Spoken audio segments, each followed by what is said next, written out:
മറുപടി പറയിക്കും, അത് ചോദ്യം ചെയ്യുമെന്ന് തന്നെയാണ് കെ സി വേണുഗോപാൽ ആവർത്തിച്ച് പറഞ്ഞത്. ആ വിഷയത്തെ മറയ്ക്കാനോ LDF-ന് കഴിയില്ല, CPM-ന് കഴിയില്ല. അത് ലൈം ലൈറ്റിൽ, അത് പ്രധാന ചർച്ചാ വിഷയമായിട്ട് വരുന്നതിന് CPM ഭയപ്പെടുന്നു. എന്താണ് ഹിന്ദു പത്രത്തിൻ്റെ മറുപടി?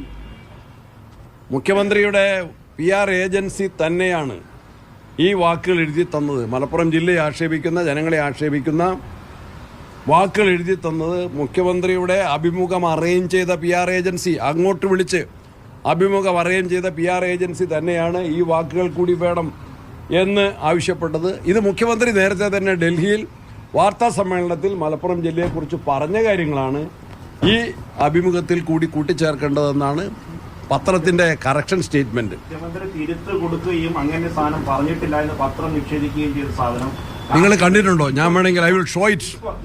ഹിന്ദു പത്രത്തിന്റെ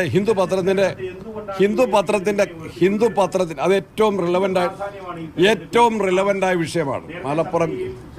ഞങ്ങൾ നിയമസഭയിൽ ഞാൻ തന്നെയാണ് നിയമസഭയിൽ പ്രതിപക്ഷത്തിനു വേണ്ടി മുഖ്യമന്ത്രിയുടെ ഡൽഹിയിലെ മലപ്പുറം ജില്ലയെ ആകെ ആക്ഷേപിക്കുന്ന മുഖ്യമന്ത്രിയുടെ വാർത്താ സമ്മേളനം അല്ലെങ്കിൽ അഭിമുഖത്തിൽ പ്രതിഷേധിച്ചുകൊണ്ടുള്ള അത് ചർച്ചയാക്കണം കേരള നിയമസഭയിൽ എന്നാവശ്യപ്പെട്ടത്.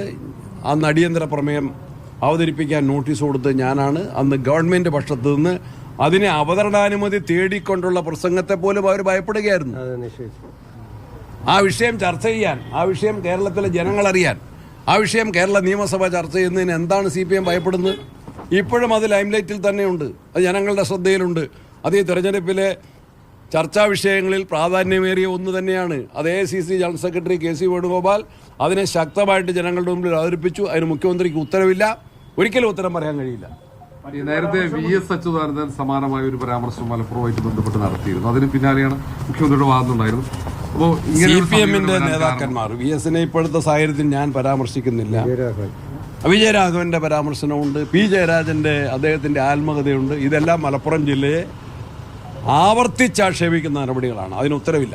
ഒരു കാര്യം കൂടി, ഇന്ന് മുതിർന്ന കോൺഗ്രസ് നേതാവ് കേരളത്തിൽ ജീവിച്ചിരുന്ന AK ആന്റണി മുമ്പ് ന്യൂനപക്ഷങ്ങൾ സമ്മർദ്ദം ചൊലുത്തി അവകാശങ്ങൾ നേടാനുള്ള ശ്രമം നടത്തുന്നു. AK ആന്റണിയെ തിരൂരങ്ങാടിയിൽ നിന്ന് ഏറ്റവും വലിയ ഭൂരിപക്ഷത്തിന് മുഖ്യമന്ത്രിയായിരിക്കെ നിയമസഭയിലേക്ക് അയച്ചതാണ് മലപ്പുറം ജില്ല. അതല്ല ഞാൻ ചോദിച്ചത് പ്രസിഡന്റ്.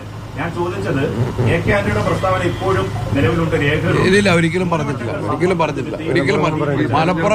മലപ്പുറം ജില്ലയെ അദ്ദേഹം ഏറെ സ്നേഹിക്കുകയും തിരൂരങ്ങാടിയിലെ MLA ആയി, അതിന്റെ അടിസ്ഥാനത്തിൽ കേരളത്തിലെ മുഖ്യമന്ത്രിയായി, തിരൂരങ്ങാടിയിലും നിലമ്പൂരും 2 താലൂക്കുകൾ പ്രത്യേകമായി അനുവദിച്ച ഗവൺമെന്റാണ് AK ആന്റണിയുടെ ഗവൺമെന്റ്.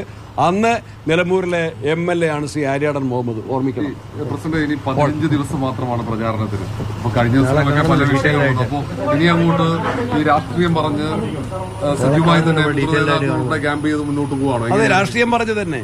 സർക്കാരിന്റെ ജനവിരുദ്ധ നയങ്ങൾ, പരിപാടികൾ, അക്രമ രാഷ്ട്രീയം, അഴിമതി, തൊഴിലില്ലായ്മ, വിലക്കയറ്റം, വന്യമൃഗ ആക്രമണം, കാർഷിക മേഖലയുടെ തകർച്ച, നികുതി വർധനവ്, ആശാ വർക്കർമാരുടെ സമരത്തെ ഗവൺമെന്റ് അവഗണിക്കുന്നത്, പുച്ഛിച്ചു തള്ളുന്നത്, ഇതെല്ലാമാണ് ഇവിടുത്തെ ചർച്ചാ വിഷയം. അതിൽ മലപ്പുറത്തെ അവഗണിച്ചതും ഉൾപ്പെടെയുള്ള വിഷയങ്ങൾ. ശരി, താങ്ക് യു.